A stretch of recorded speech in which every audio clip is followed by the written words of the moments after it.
The other day, a few days ago,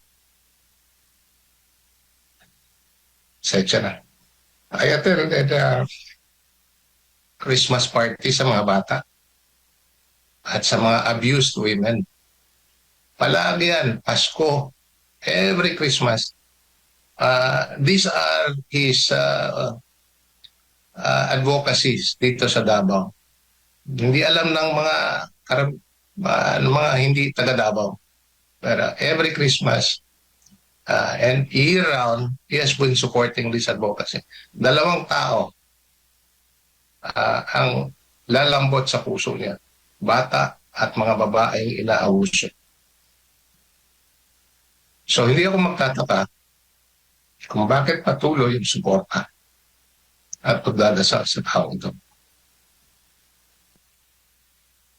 Opo, attorney, pag-upo pa lang ng dating Pangulo sa pagka-presidente noong 2016, mataas na yung grado na binigay sa kanya ng publiko.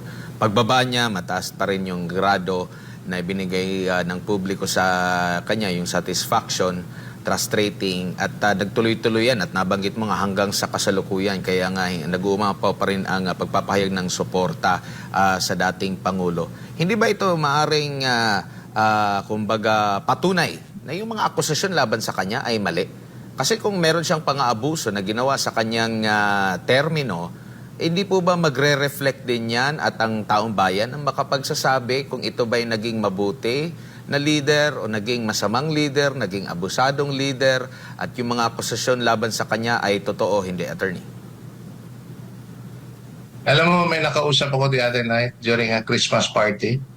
Exactly what you told me. Ganon din ang sinabi niya. Kung talagang masama yung tao, may ginawa na maramihang paglabag sa batas, bakit umaapaw at patuloy, hindi lang umaapaw, at patuloy yung suporta para sa kanya? So, yun pa lang, you have to ask that question yourself.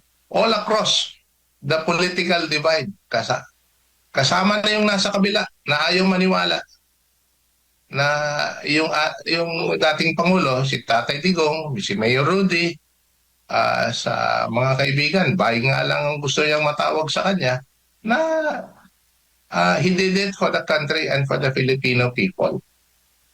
Yun po ang pabalik-balik na sinasabi. And in fact, during the campaign, I saw one video clip. Sabi niya, sa gagawin kong ito, mukhang makikita ko, makukulong ako. Pero hindi niya aatrasan yung kailangan niyang gawin para sa bansa at para sa mamamayang Pilipino. Ano ang inyong reaksyon patungkol dito? Para sa iba pang mga katanungan o suhestyon, i-comment nyo lamang sa ating comment section.